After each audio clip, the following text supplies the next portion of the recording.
It always felt kind of like luck. And there was kind of almost like a mystical, let's pray that next month is a good month. Yeah, well, I knew I couldn't keep doing what I was doing, but I didn't know what to focus on to make the difference. We thought we were doing some things, the certain metrics that you think you need to hit. And we do a couple of LinkedIn posts. And we thought, right, if we can get to 5 posts a week, we'll definitely that's a sales process. Some things were working, some weren't. So it was kind of like, I didn't know what I didn't know. And I was a bit scared to tweak what we were currently doing in case it broke something. I've worked with 2 business coaches before and spent a fairly sizable chunk of Tilt's revenue on working with them. And what felt really different about working with you was it was really focused, really sort of a pragmatic and tangible in a gentle, supportive way that isn't pushy. And that ultimately I could see more of a direct line.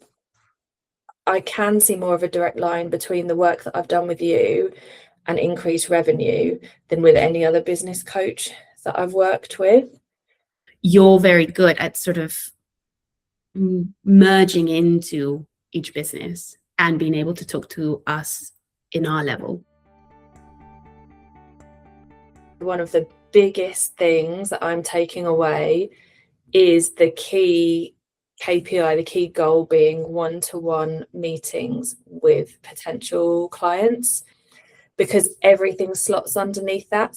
It's the simplicity of that I appreciate hugely.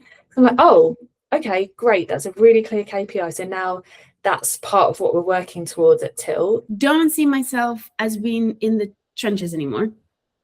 I feel like I have a bird's eye view of the business. That's how I can best describe it. I think when we first started, I was in the weeds of it and doing the work for clients, whereas now I can kind of raise above it and sort of strategically see the business. Business development is really hard to prioritize regularly over time. And what working with you, Ryan, has done is created that regular accountability and simple processes so that I can regularly, continually, sustainably prioritize it. So if there is other agency owners who are feeling that feast and famine, I'd definitely say like working with you helps to create the accountability and support so that it's built into every week's work.